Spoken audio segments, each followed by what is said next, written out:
It's nice to meet you in our second chapter in our paper 2, which is chemistry, and we are going to look on batteries, which is just an extension of our previous chapter, which is electrochemistry. As you shall see, we are going to have some reference on what we discussed on electrochemistry. And now, first of all, there is need for us to define what is a battery. So a battery itself is a number of galvanic cells connected together.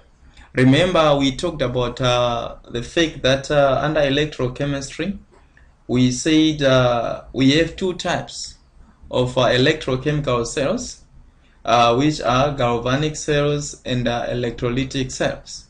So in this case, we have seen that batteries themselves is just a collection of galvanic cells. So they actually perform almost they have the same properties like the galvanic cells which we have already met in electrochemistry. But all what we see is we are just having a collection of them, which means to say that we have many of these particular galvanic cells. So in actual fact, in summary, our batteries, they can actually change chemical energy into electrical energy like all galvanic cells. So in our everyday language, we usually call a single cell a battery.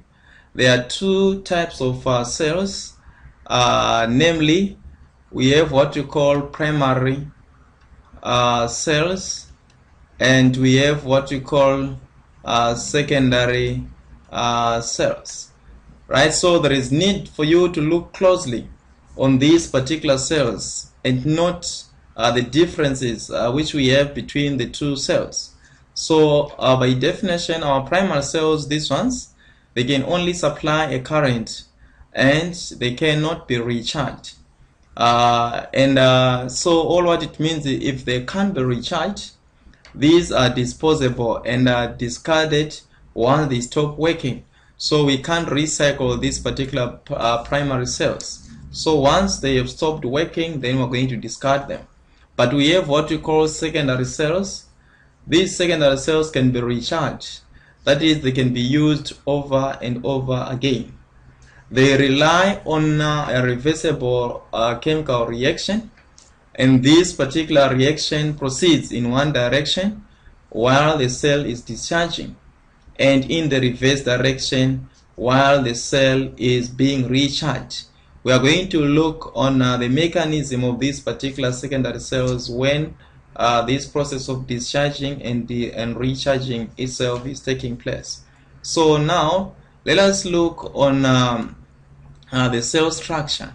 How our structure of our cells, how these particular cells are really structured.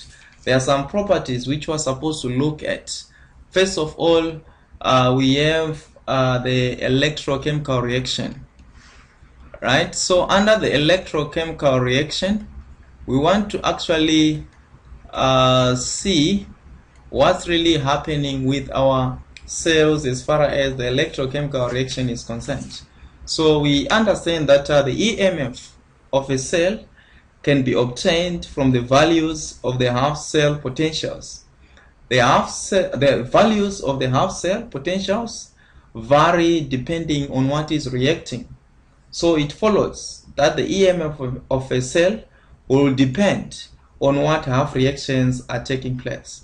So we understand that if we're having our cell structure, especially on the electrochemical reaction of our cells, there is need for us to know which substances are reacting, and these particular substances are actually going to give us the EMF of our cell, and we know that the EMF of our cell will depend on the half reactions which are taking place in our electrochemical cell, right? And secondly, we have what we call the separation of the electrodes in the cell, right?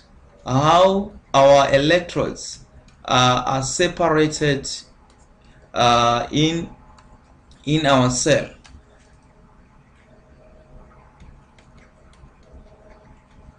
And remember, when we're talking about the electrodes, we are talking about the cathode as well as the anode, how these particular two electrodes are being separated. We know that the separation of these particular electrodes in the cell will depend will determine the internal resistance of the cell.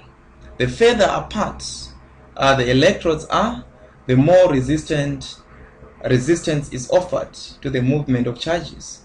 The closer the electrodes are, the lower the internal resistance will be. Right? So that is what we have as far as the separation of these particular electrodes are concerned.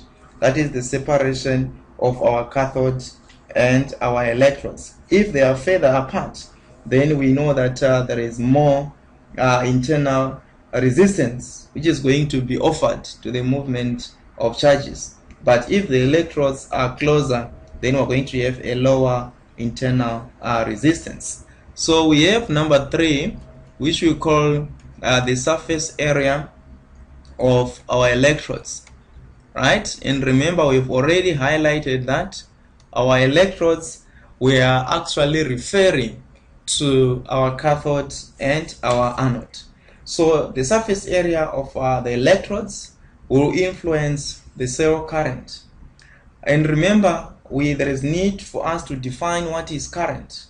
Current itself is the number of charges flowing per unit time.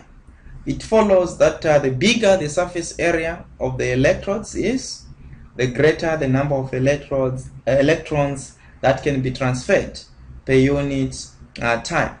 Thus, the larger the surface area of the electrodes, the greater the current will be. So number 4, the other property which we are supposed to look at, there is need for us to know the amount of the electrolyte. Right? We want to see how the amount of our electrolyte itself is going to influence our cells. Right? So, and here we'll be looking on the number of moles which we have of our electrolytes.